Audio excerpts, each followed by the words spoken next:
The chamber of the Galactic Council stretched wide, filled with lights that shimmered from the ceiling like a sea of stars. Hundreds of alien leaders sat in their seats, their eyes glowing, their bodies moving with strange motions, and their voices rising in anger. Every world in the council had sent a representative. Some were tall and thin, others short and scaled, some with wings, and others covered in shining shells. All of them had one target of discussion: Earth. The name of Earth carried bitterness in the chamber. To many of the council members, humanity was nothing more than a young and reckless race. They believed humans grew too fast, spread too far, and refused to follow council law. The chamber echoed with words like danger, threat, and punishment. Each speaker tried to prove that Earth was out of control. One alien with long silver arms rose from his place. His voice was sharp as he said that humans had taken resources from worlds that were meant to be protected. Another alien, with wide black eyes, shouted that humans expanded their colonies without asking for permission.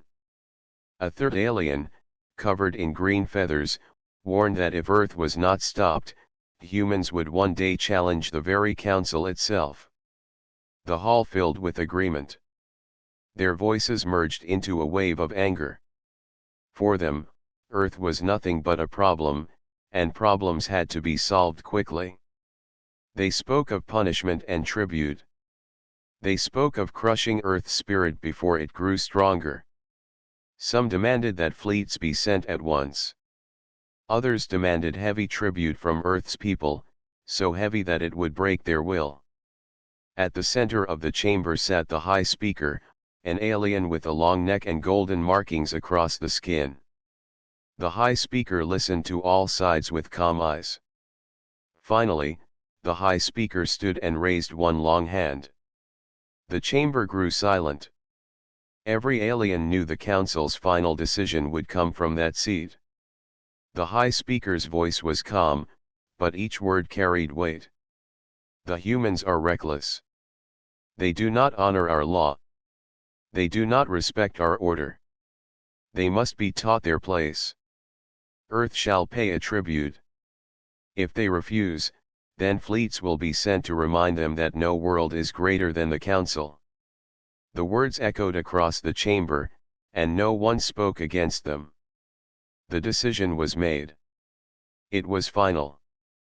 For the aliens of the council, this was not just a rule. It was a warning to Earth and every other young race. The council believed they had shown mercy, for they had not ordered the destruction of Earth. Instead, they demanded obedience. To them, obedience was survival. As the decision was written into record, a wave of satisfaction moved through the council. Some leaders smiled with pride, others whispered plans about how Earth would finally be humbled. They imagined humans bowing down, sending resources, and begging for mercy. To the council, it was only a matter of time before Earth bent its head. But far away, beyond the great halls of the council, the news reached Earth. It spread across the planet, across its colonies, and through every communication line. Leaders of Earth gathered in silence when they heard the ruling. Citizens filled the streets and spoke with anger. No one felt fear. They felt insult. They felt the heavy hand of outsiders trying to control them. The council did not know the truth. For years, Earth had suspected that this day would come. Humanity had grown under the shadow of stronger civilizations, but it had never forgotten its history. Humans remembered every empire that tried to crush them, every war where survival demanded unity. They remembered that no matter how strong the enemy, the human will could not be broken. In that moment, when the council judged Earth as weak and reckless, the seeds of something greater began to grow. Leaders on Earth looked at each other and spoke with calm voices. They think we are children. They think we are broken. But they do not know us. We will not bow. We will prepare. The council believed Earth would kneel before their demand. They believed humans would send tribute with bowed heads and silent voices. But they had judged too quickly. Behind the calm faces of Earth's leaders and the silent anger of its citizens, a plan was already taking shape. A plan that would show the galaxy that Earth was not weak. A plan that would one day shock the council itself. The chamber of the council grew quiet as the judgment ended. Aliens left with pride in their eyes. They believed the matter was closed. Yet far across space, Earth opened its eyes wider than ever before. Humanity was preparing, not to kneel, but to rise. Far from the grand halls of the Galactic Council, Earth moved with silent purpose. While the galaxy believed humanity was weak and careless, the truth was far different. Decades of quiet preparation had shaped Earth and its colonies into something the Council had never imagined. In underground bases, factories worked without rest. Great machines forged steel and rare alloys, shaping them into ships strong enough to travel across distant stars. The skies of Earth were filled with quiet traffic, but beyond the clouds, in hidden shipyards, something larger waited. Vast carriers, long destroyers, and fast frigates rested in shadows, covered from the eyes of spying satellites. Humanity had built its shield and its sword without declaring it to the galaxy. Every person carried a role. Farmers grew more than food. They grew fuel crops for engines and materials for armor. Engineers worked long nights, designing weapons that could strike farther and faster. Scientists unlocked energy sources once thought unstable, turning them into steady power for ships. Pilots trained in simulators, repeating battles until their reflexes were sharper than instinct. Even children grew up hearing stories of strength and unity. Humanity's secret was not only technology. It was the heart that beat inside every human being. Unlike many alien civilizations, humans did not divide when danger appeared. Rival nations on Earth had long histories of conflict, but when faced with an outside threat, they remembered their shared blood. The Council had mistaken old arguments for weakness.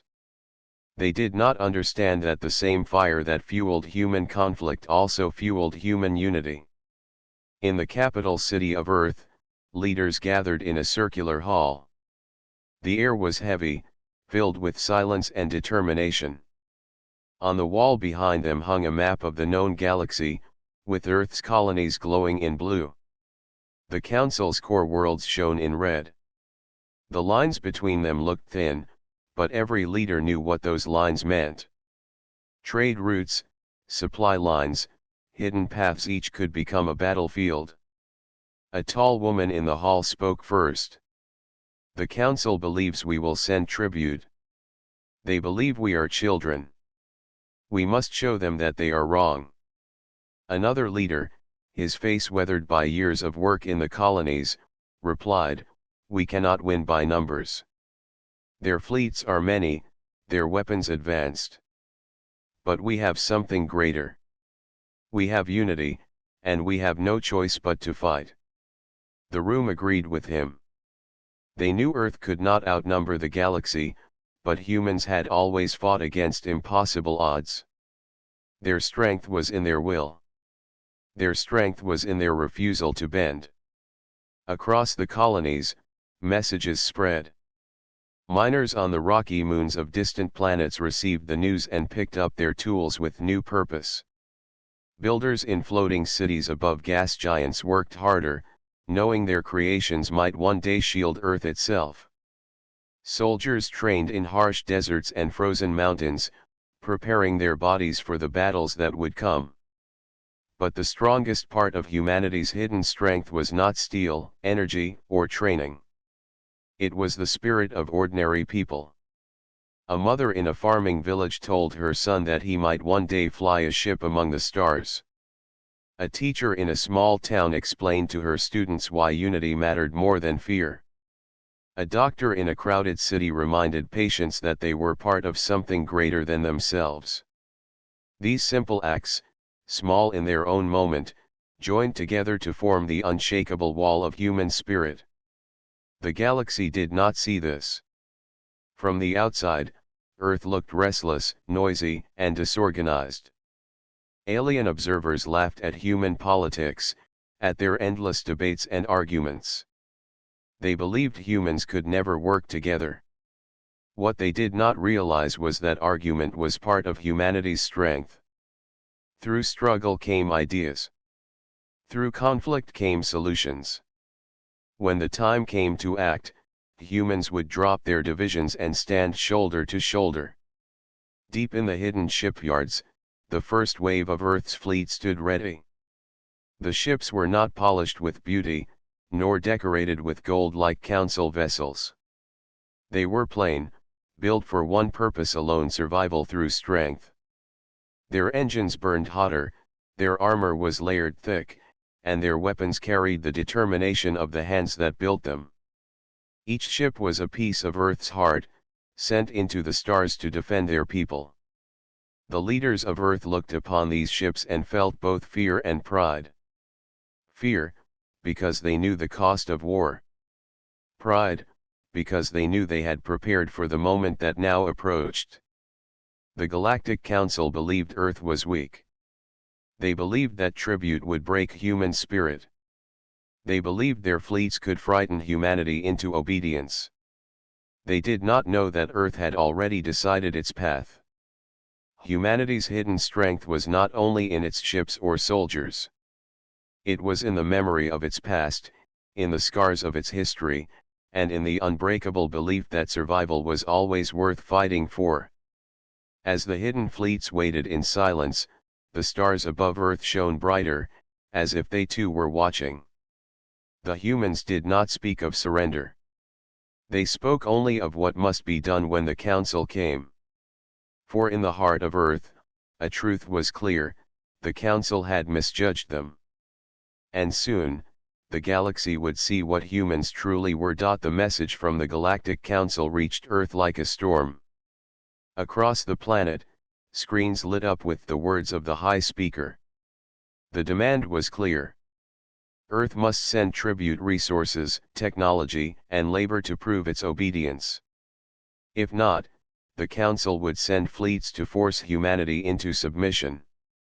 The words spread through cities, towns, villages, and colonies. No one spoke of surrender. The message, instead of frightening people, ignited anger.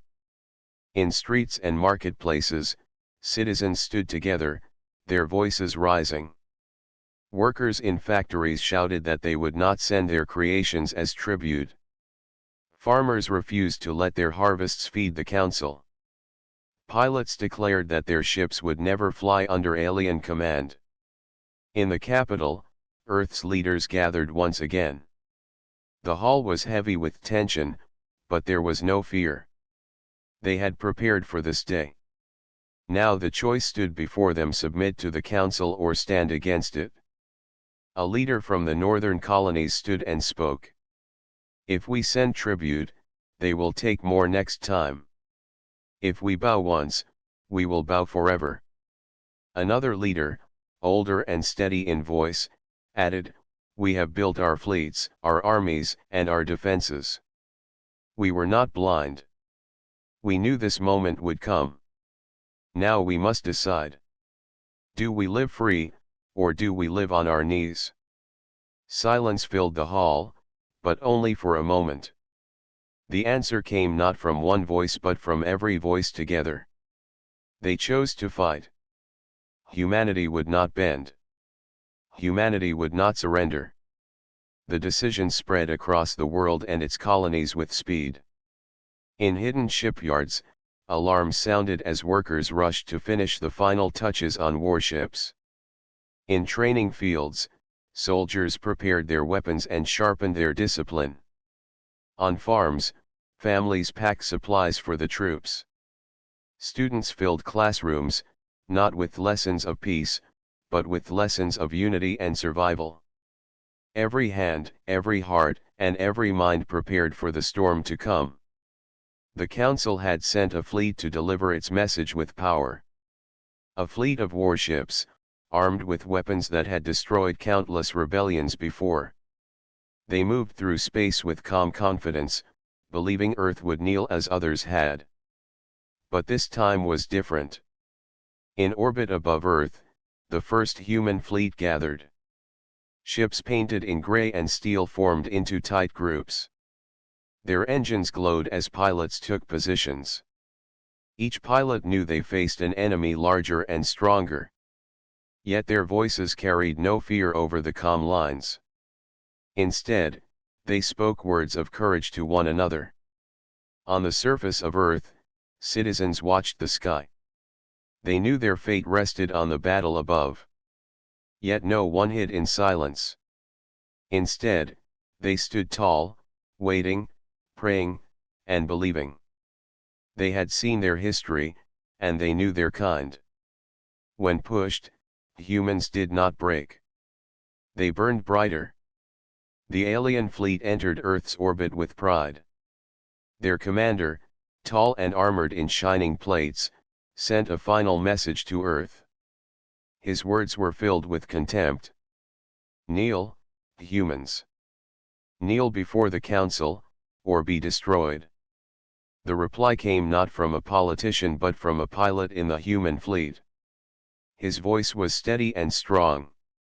We kneel to no one. If you want tribute, come and take it. That single line was the spark. Engines roared, weapons powered, and the battle began. The council fleet expected fear, but what they found was fire. Human ships moved fast, striking in daring patterns. They did not hold back. Frigates dashed through the enemy's lines, targeting weak points. Bombers flew dangerously close, delivering strikes with fearless precision. Carriers launched waves of fighters, each pilot ready to give everything. The aliens had numbers, but the humans had something greater: courage and unity. Where one ship fell, another rushed to cover the gap. Where one pilot was struck, another avenged him. The sky above Earth blazed with light, explosions flashing across the black void. From the surface, billions of eyes watched as their defenders fought. The people cheered, shouted, and cried, not with sorrow but with pride. For the first time, they saw their strength shown to the galaxy. In the council fleet, fear began to rise. Reports filled the alien commander's ears: lost ships, broken formations, unexpected tactics. He had believed the humans were reckless children. Instead, he saw warriors who would rather die than surrender. The battle raged on. By the time the alien fleet retreated, limping into the distance, the message was clear. Earth was not weak. Humanity would not bow. The spark of defiance had become a fire, one that would spread across the stars. Humanity had declared itself, not with words but with action. The council had made its judgment, but Earth had answered with defiance. And that defiance would change the galaxy forever. The alien fleet retreated from Earth, but the battle left a mark on the galaxy. Across council worlds, news spread faster than light. Whispers turned into arguments in crowded halls. How could humans, a young and restless race, resist the council's mighty fleet? Many dismissed it as luck. Others called it a mistake in command. But a few, watching carefully, saw the truth. Humanity had revealed strength that was not supposed to exist. On Earth, there was no celebration. Instead, there was preparation. The leaders knew the council would not forgive their defiance. They knew a larger fleet would come, armed with more ships and more weapons. The first battle was only the beginning. Humanity had defended its home, but survival meant going further. In hidden war rooms, maps of the stars were unrolled. Lines showed the supply routes of the Council. Markers revealed fuel depots, weapon stations, and relay hubs. Every line was a lifeline for the enemy, and every lifeline could be cut.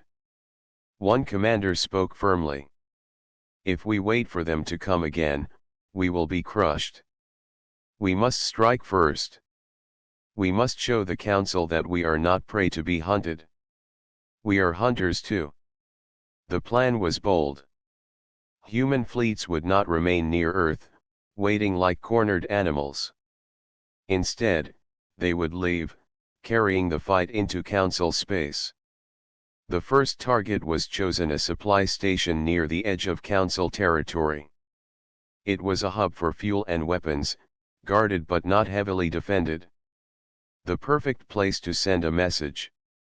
The fleet left Earth in silence. Carriers, frigates, destroyers, and bombers slipped into the black of space, engines burning steady. No signals were sent, no words spoken beyond their lines. The humans moved with unity, every pilot and soldier aware of the risk. They were leaving their home unguarded to strike the heart of their enemy. But they carried not fear, only resolve. The station floated near a dying star, its towers glowing with stored energy. Alien workers moved along its decks, unaware that human ships were approaching. The station commander, relaxed and confident, believed no enemy would dare attack. The Council had ruled for centuries, and no one had ever struck their supply lines. Then the humans arrived. The attack began with silence. Frigates slipped forward, jamming signals and cutting the station's communication lines. Bombers followed, flying dangerously close to enemy patrols. When the first human missiles struck, the silence broke into fire. Explosions tore through storage tanks, sending burning fragments into the star's orbit. Alarms screamed across the station. Alien defenders scrambled their ships, but they were unprepared for the ferocity of the humans.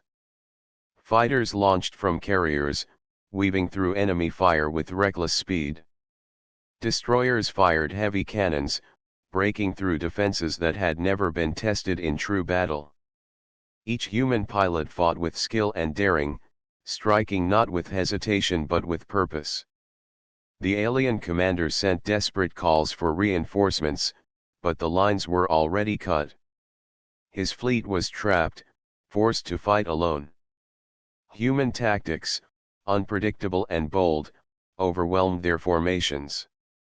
Where the aliens expected careful moves, they found sudden charges. Where they thought the humans would retreat, they saw them press forward with fire in their eyes.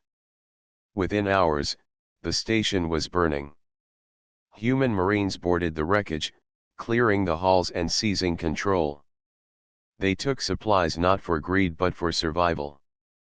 They destroyed the weapons that could have been used against Earth.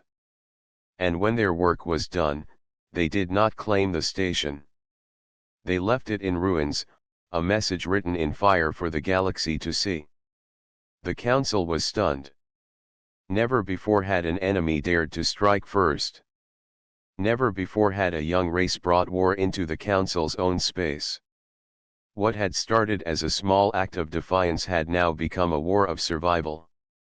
On Earth, the fleet returned with scars but also with pride. Citizens filled the streets, not with fear but with determination. They knew the Council would answer with fury.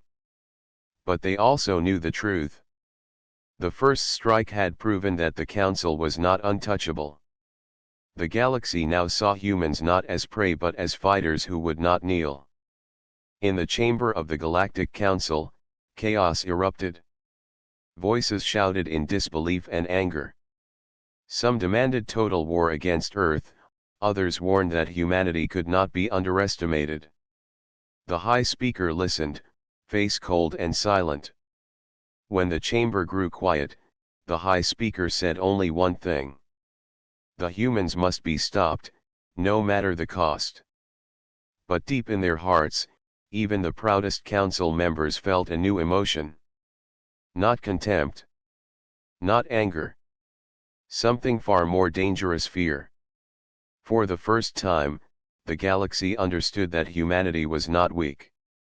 Humanity was a storm, and the storm had only just begun. The destruction of the supply station echoed across the stars like thunder.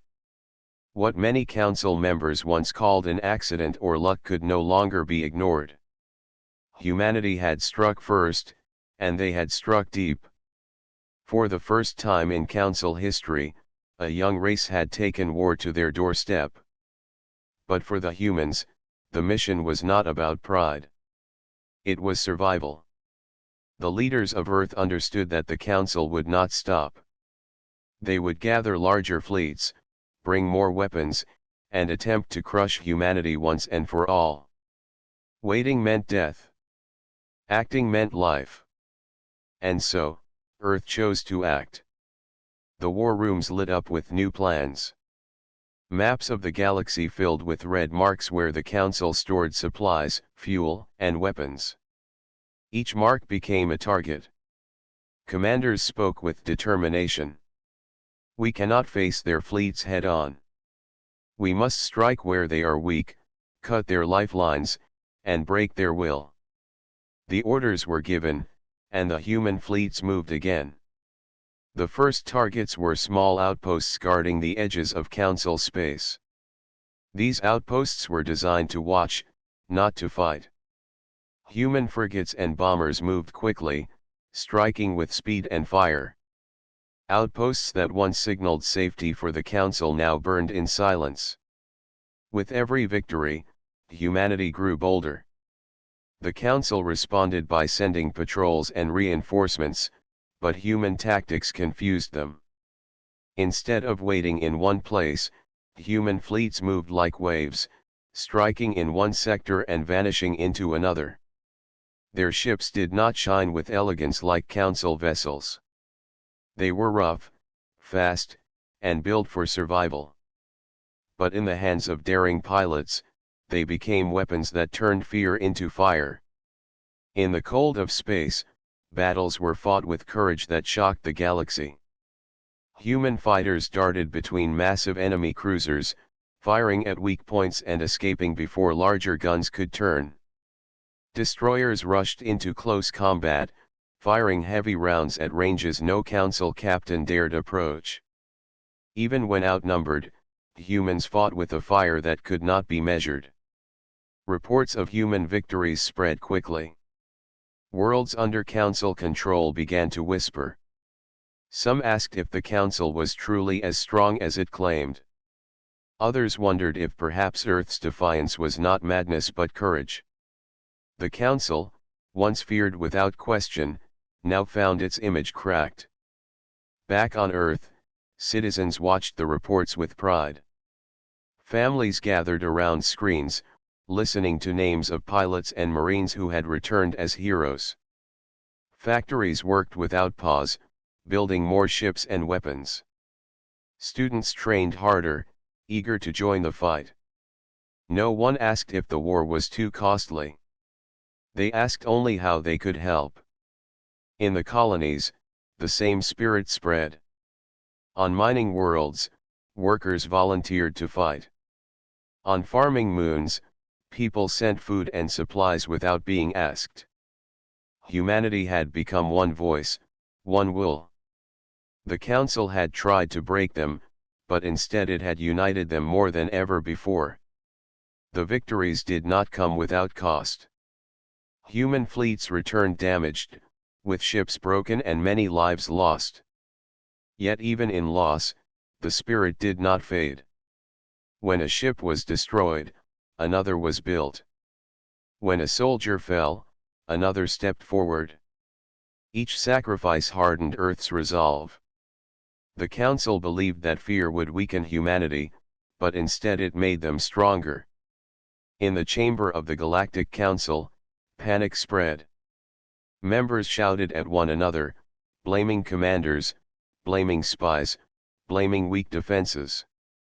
Some called for peace talks, others demanded the total destruction of Earth. But none could deny the truth. Humanity was no longer a small problem. Humanity was a force that threatened the order of the galaxy itself. The High Speaker ordered new fleets to be built and alliances to be strengthened. But deep inside, the Council knew the war was turning in a direction they had never imagined. For every step they took, humans seemed to take two. For every fleet they sent, humans found a way to strike behind them. In space, the relentless advance continued. Human fleets moved from one sector to another, leaving behind trails of wreckage. Council captains who once marched with pride now trembled when orders sent them toward human territory. The name of Earth, once dismissed as a reckless world, had become a word that carried fear. And yet, for the humans, fear was not the goal. Their goal was survival. Every strike, every victory, every loss was a step toward one truth: they would not be slaves to the Council. They would not bow to its laws. They would decide their own future, no matter the cost. The Council had sought to break humanity's will. Instead, they had awoken a storm. And the storm was advancing, relentless and unstoppable. The Galactic Council's chamber had never been so tense. Leaders from hundreds of worlds shouted over one another, their voices rising in fear and anger. Reports of lost fleets, destroyed stations, and retreating patrols filled the room. Every word made it clear: humanity was no longer just a nuisance. Humanity was a threat the Council could not ignore. The High Speaker stood at the center, face cold and unreadable. Around him, other Council members argued. "We must strike harder," one shouted. "We must send our strongest fleets and crush Earth before they grow stronger." "No," another said, her voice trembling. "We have underestimated them. Every fleet we send is destroyed or scattered. Their fleets move faster than our calculations, and they strike where we are weakest. We are losing control." The chamber erupted into chaos. Some called for negotiations, fearing further attacks. Others demanded immediate war. Some even suggested leaving humanity alone, but none dared speak openly, for the Council had never faced such defiance before. On Earth, the humans watched these reports with steady resolve. Citizens were no longer concerned with fear or safety. They had seen the Council's panic, and it only strengthened their determination. Ships were repaired and reinforced. Soldiers trained tirelessly. Engineers designed new weapons, and pilots practiced maneuvers that would confuse even the most advanced alien fleets. Human leaders gathered in the capital's command room, watching the stars. "They think fear will control us," one leader said quietly. "But fear has never controlled humans. Courage and unity have. We must continue our advance." Another nodded. "We cannot stop now. Each strike shows them that we are not weak. Each victory teaches our people and warns the galaxy. Humanity will not be ignored." Across Council territory, whispers turned into worry. Worlds that had once followed the Council without question began questioning their leaders. Traders and scientists spoke secretly of Earth's fleets and courage. Some colonies began preparing defenses on their own, unsure if the Council could protect them. The cracks in the Council's authority were growing larger every day. The Council's generals were exhausted. Their plans, once simple and confident, now failed to anticipate humanity's actions. The humans attacked supply lines, communication hubs, and weak outposts with speed and precision. Even when trapped, human fleets found ways to escape or counterattack. The Council had believed in strict order, control, and advanced technology. Yet humans, with their unpredictable moves and fearless pilots, defied every expectation. Inside Earth's fleet, morale was high. Pilots who had once been young and inexperienced now fought with confidence and skill. Engineers who had built weapons in secrecy watched them used effectively against the enemy. Soldiers who trained in distant colonies returned victorious, bringing stories of courage that inspired others. The people of Earth had become a single force, united in purpose and unstoppable in will. In the council chamber, tension reached its peak. The High Speaker finally spoke, voice calm but heavy with authority. We have misjudged humanity. Their will is stronger than any law, stronger than our fleets, and stronger than our threats. We must reconsider our approach. Even among the proudest council members, doubt had begun to spread. Could they truly defeat Earth? Could they control a race that refused to be controlled? For centuries, the council had ruled with fear and strength. No world had ever dared defy them so openly. Now, the truth was clear, humanity was different. Back on Earth, leaders knew the council would not surrender. They knew larger fleets would come, armed with even deadlier weapons. But they also knew something no council member could understand: the human spirit. Humans fought not only with machines but with heart. They fought for freedom, for survival, and for the right to exist as they chose. No weapon, no fleet, and no threat could break that. The panic in the council spread beyond their chamber. Commanders argued over strategies, spies whispered of hidden human bases, and diplomats tried desperately to calm terrified colonies.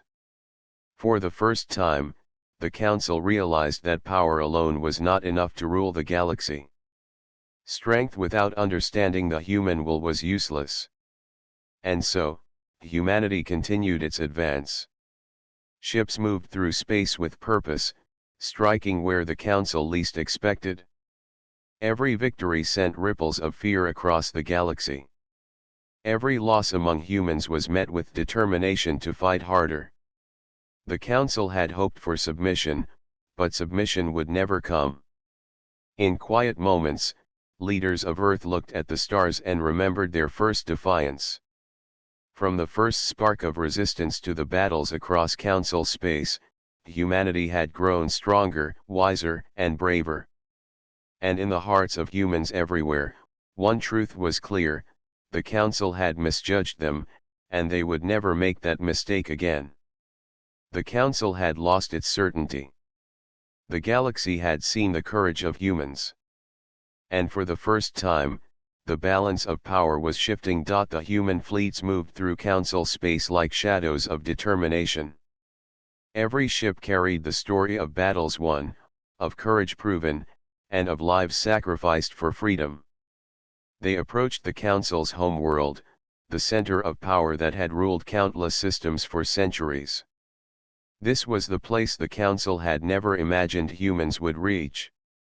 On the planet below, council leaders watched the approaching fleets with growing fear. They had sent countless fleets to suppress Earth, yet humanity had not only defended itself but had entered the heart of council space. Panic replaced pride. Orders were shouted, warnings sent, and weapons readied. Yet all knew deep inside that the humans were not like any enemy they had faced before.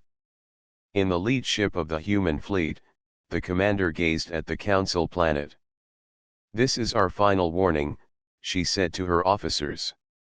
"We are not here to destroy. We are here to show that we will not be controlled.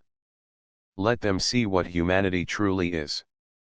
Pilots and crew nodded, their faces steady. They had fought through countless battles and had lost friends along the way. But they knew their mission was not revenge, not cruelty, but truth. Humanity had survived threats before. Humanity had grown stronger because of challenges. And now, they would deliver a message that would echo through the galaxy forever. The humans descended toward the council capital in precise formation. Their ships did not fire. They did not strike. Instead, they hovered above the council chambers, visible to all. Every citizen, every soldier, and every council member could see the human fleet, a living reminder of defiance, courage, and unity.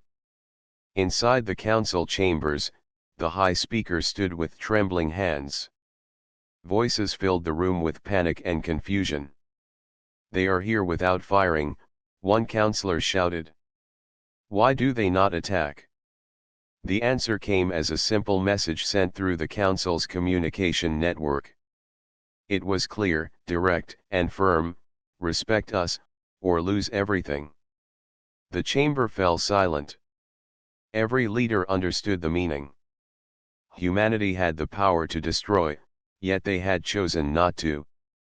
They could have brought war to the council's door, but they had restrained themselves. The humans had proven that they were not cruel, only determined to survive and to be treated as equals. Across the galaxy, other worlds watched. Aliens who had followed the council without question saw that a new force had risen. Earth was no longer a young, reckless planet. Earth was a symbol of courage, unity, and power born from struggle. Every whisper of doubt about humanity was now replaced with respect, and in many, fear. The high speaker spoke, voice heavy with disbelief. "They are not like any enemy we have faced. Their strength is not only in ships or weapons. It is in their will. It is in their unity. It is in their refusal to be broken." On Earth, leaders received confirmation that the message had been understood. Citizens cheered quietly, proud but not boastful. They had not destroyed the council. They had not taken revenge for the sake of cruelty. Instead, they had delivered the truth. Humanity would not bow. Humanity would not kneel. Humanity demanded respect, and the galaxy could no longer ignore them. In the following days, the council struggled to regain control. Some fleets returned to defend their worlds, but the fear of human action prevented many from acting with confidence. Colonies that once obeyed without question began to send messages of neutrality or support for Earth. The council realized that power alone was not enough to rule. The human spirit had proven stronger than fear, and it had changed the balance of the galaxy. Humanity had learned its lesson, too. Victory was not only measured in destroyed fleets or conquered stations. Victory was in the courage to survive, the strength to unite, and the wisdom to know when to strike and when to hold back. Earth had survived judgment, defiance, and battle. The galaxy had watched and understood that humans were not to be underestimated. As the fleets returned home, the people of Earth looked at the stars with pride and clarity. They had faced the council, faced fear, and faced impossible odds. And they had emerged not as subjects, but as equals in a galaxy that once doubted them. From that day on, the name Earth carried weight across the stars. No council fleet would underestimate humanity again. No world would dismiss their courage. And every human, from the smallest child to the oldest leader, carried the memory of this moment, a moment when the galaxy learned that survival, unity, and courage could overcome even the greatest of powers. The council had been shocked, the galaxy had watched, and humanity had spoken without firing a single destructive shot at the heart of their enemy. Their message was simple, clear, and unforgettable: humans will never be controlled, and they will never be broken. And with that, Earth's place in the galaxy was forever changed.